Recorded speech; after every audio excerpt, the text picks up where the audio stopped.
વધારે ફ્રેગમેન્ટરી લાઈફ આપણે જીવીએ છીએ એમ કહેવા માંગે છે વિમલાજી. આપણે ફ્રેગમેન્ટરી શું છે? આપણે આમ એક્ઝેક્ટ સમજવા, તમે જે અર્થ કરો છો એ જનરલ છે, એટલે એના દ્વારા કઈ સમજાય નહીં. કેમ આપણે એટલો ઈ તો સમજાય ને કે એમાં એમને કીધો કે તમે કમ્પ્લીટલી સંપૂર્ણ હૃદયથી કાંઈ બેસિકલી કામ નથી કરતા. હૃદય એટલે શું? એટલે હૃદય તો એમ શબ્દ ઈ તો વર્ડ હોલ વાપરે છે કે તમે હોલ તમારો નથી આપતા. હોલ એટલે શું? અને હોલ નો સમજાતો હોય તો આંશિક શું? બરાબર. તો હોલમાં તમારા હેતુ ના હોય, કાંઈ ને કાંઈ ઇન્ટેન્શન્સ ને એવી બધી ચીજ જે છે, જે આપણા નોર્મલ કેલ્ક્યુલેશન હોય, કોઈ પણ ટાસ્ક કરવા પહેલા ઈ બહુ ક્વિકલી એ થઈ જાય, ઈ બધું ન હોય તો ઈ હોલ. તો આદર્શ કહેવાય.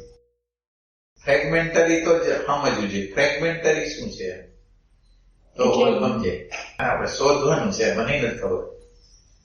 આમાં કોઈ ક્વેશ્ચન કર્યો, how far must we be severe and say now we want to think every problem to its end.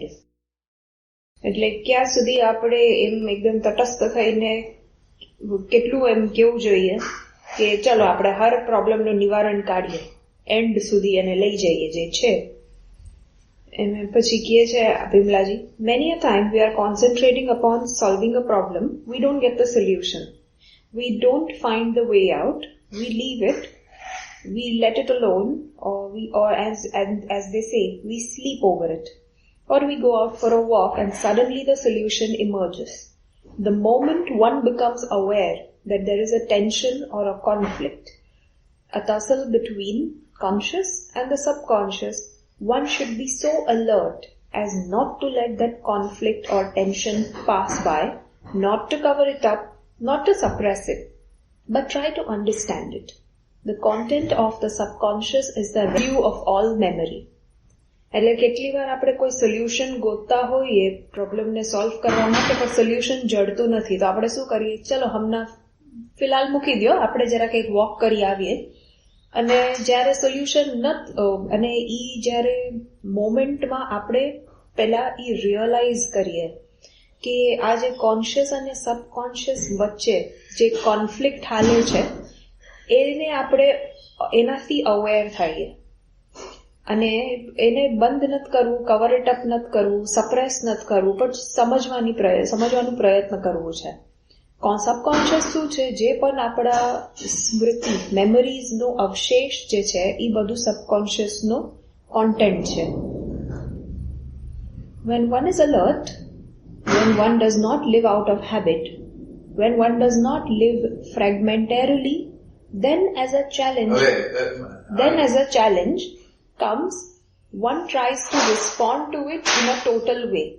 એટલે એમને આ કીધું કે પહેલા જે અગર આપણે અલર્ટ છીએ, જાગીએ, અવેક છીએ, એટલે કોઈ હેબિટથી મેકેનિકલી એવું જીવન નથી જીવી રહ્યા, જ્યારે આપણે ફ્રેગમેન્ટેરીલી નથી જીવી રહ્યા. એટલે એમ ને કે અડધું મેકેનિકલ, એટલે ઈ એક ફ્રેગમેન્ટનો ભાવ થયો ને ભાવ. When one is alert and awake, when one does not live out of habit, બસ આ ધ્યાન રાખ, live out of habit એટલે हैबिट से नहीं जी रहे हैं, એટલે હેબિટ છે ઈ ફ્રેગમેન્ટરી છે. હા, ઈ જ મેકેનિકલી બેસિકલી જે આપણે કરતા હોઈએ, જેમ યંત્ર હાલે છે. એટલે શું? પછી હવે એનાથી ઊંડાણમાં ફ્રેગમેન્ટરી એટલે હેબિટ એટલે શું? એટલે જે વસ્તુ કરવા માટે સજાગતાની જરૂર નથી, એટલે બેહોશી. બરાબર. બેહોશીમાં કર્મ કરી છે. એટલે અત્યારે દાખલા તરીકે હું તમને હેરાન કરું છું, તો હેરાન કરું છું તો હેરાન કરવા દ્વારા મને શું પરિણામ આવશે મને ખબર નથી, એટલે હું બેહોશ છું. હું જે પણ કર્મ કરું છું એ આમાંથી કરું છું, કેમાંથી કરું છું? તમસમાંથી કરું છું. મને ખબર નથી કે આના રિઝલ્ટ શું આવશે, પણ મારી ખુશી માટે હું કોઈ ને કોઈ કર્મ કરું છું. એટલે તમસમાંથી, અંધારામાંથી એક રેફરન્સ એવું થયો કે તમસ ને અંધારામાંથી જે કર્મ કરવામાં આવે એ ફ્રેગમેન્ટરી કહેવાય. પછી વિચાર અને વિચારકના બે ભાગ પડી જાય ને એ ફ્રેગમેન્ટરી છે. વિચાર એક આવે છે અને વિચારની વિરુદ્ધ અથવા સંમતિ દર્શાવતો જે આવે છે અંદર, ઈ છે ઈ ફ્રેગમેન્ટરી છે. કારણ કે બે એક છે.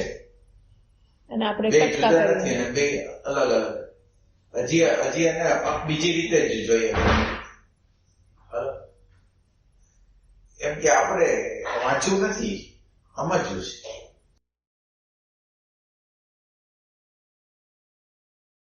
ફ્રેગમેન્ટરીનો બીજો અર્થ એવો છે કે સબકોન્શિયસ ની અંદર જે નાખી દીધેલું છે એને રોબોટની જેમ કરી છે. હવે ઈ પૂર્ણ કેવી રીતે હોય મને જ ખબર નથી, હું શું કામ કરું છું. બરાબર. ફ્રેગમેન્ટરી થયું. એટલે જ્યારે દરેક કર્મ આપણા ફ્રેગમેન્ટરી એટલા માટે છે કે આપણા દ્વારા એ થતા જ નથી, એ સબકોન્શિયસ દ્વારા થઈ ગયા છે. અને સબકોન્શિયસ દ્વારા શું કામ થઈ ગયા છે એની ખબર નથી. બેહોશ છીએ, બેહોશીમાં જે પણ કામ હશે એ બધા ફ્રેગમેન્ટરી હશે, સંપૂર્ણ નહીં હોય. One does not allow the mind to convert the challenge into a problem and then carry it over and allow the subconscious to get heavy with that burden. So these are two separate things. એટલે જ્યારે આપણે બેહોશીમાં નથી જીવી રહ્યા, કઈ habit પ્રમાણે નથી કરી રહ્યા, એટલે જ્યારે કોઈ ચેલેન્જ આવે છે આપણે એને સંપૂર્ણ રીતે ટેકલ કરીએ છીએ, રિસ્પોન્ડ કરીએ છીએ. એટલે આમ આપણે સંપૂર્ણ રીતે જ્યારે એની સાથે વર્તન કરીએ તો કોઈ ચેલેન્જ જે છે એને પ્રોબ્લેમમાં કન્વર્ટ થવા આપણે માઇન્ડને અલાઉ નથી કરવા દેતા. એમને આ પોઈન્ટ યાદ રાખો, આ પોઈન્ટ શું કીધો પોઈન્ટ કરી દેવા છે. One does not allow the mind to convert the challenge into a problem. પ્રશ્ન શું ચેલેન્જને પ્રશ્નમાં કન્વર્ટ ન થાય એની કાળજી રાખે. એટલે એના માટે શું કરવું જોઈએ? કાળજી નથી રાખતા. એટલે આપણે જયારે સજાગ છીએ ને તો માઇન્ડ આ ચેલેન્જને પ્રોબ્લેમમાં કન્વર્ટ કરીને સબકોન્શિયસમાં ફિટ નથી કરતો. એટલે ઈ પ્રશ્ન પેદા કરવા જાય છે અને એને એલર્ટનેસ એને પકડી લે છે. એલર્ટનેસ છે એ પકડી લે છે એટલે ફ્રેગમેન્ટરી નથી, નકર ફ્રેગમેન્ટરી થઈ જાય. અને સબકોન્શિયસ પછી ઈ ભારથી બી એને ભાર લાગે આનો, અગર તમે કોઈ ચેલેન્જને પ્રોબ્લેમ તરીકે કરી દો. After all problem is the result of our incapacity to face a challenge totally. એટલે પ્રોબ્લેમ શું છે, પ્રોબ્લેમનું ડેફિનેશન અહીંયા એમ આપ્યો છે કે આપણે અગર કોઈ ચેલેન્જને સંપૂર્ણ રીતે ટેકલ નથી કરી શકતા ત્યારે જઈને એ આપણને પ્રોબ્લેમ લાગે. એટલે પ્રોબ્લેમ છે એ કઈ ઓબ્જેક્ટિવ ફેક્ટ નથી, આ આપણા માઇન્ડનો જ ક્રિએશન છે. આપણું માઇન્ડનો જ ક્રિએશન છે કે મને આ પ્રોબ્લેમ લાગે છે, કે અગર મારાથી કાંઈ થતું નથી તો એ પ્રોબ્લેમ થયો. અગર કોઈ ચેલેન્જ આવ્યું ને મેં કામ કરી નાખ્યું તો પછી પ્રોબ્લેમ નથી. When we can face a challenge as it comes totally, then the mind has no time to play the mischief of converting it into a problem. આપણે હમણાં જે કીધું એની અંદર શું થયું, માઇન્ડ કન્વર્ટ કરે છે, એક બાજુ કન્વર્ટ કરવા માંગે છે અને બીજી બાજુ જે જોનાર છે એના ઉપર એલર્ટ થઈને જોવા માંગે છે. આ બેમાં કોણ જીતી જાય છે? With all our prejudices and preferences, likes and dislikes, values and norms, getting into the field and distorting the very nature of the challenge. એટલે ચેલેન્જનો પ્રકાર એક હતો, પણ આપણા ગમા અણગમા, આપણો જે અભિપ્રાય, આપણા પ્રેફરન્સીસ, ઈ બધા એ ચેલેન્જનો કઈ નેચર એટલે ઈ હશે 10% જેવું, પણ આપણો માઇન્ડ એને 50% જેવું બનાવી નાખે છે. આપણા બધા અણગમા ગમા અને ઈ બધી પ્રેફરન્સીસ, આપણા વેલ્યુઝ, માઇક્રો કાચ લઈને મોટું કરી નાખે, મેગ્નિફાઇંગ ગ્લાસ લઈને. Magnifying glass.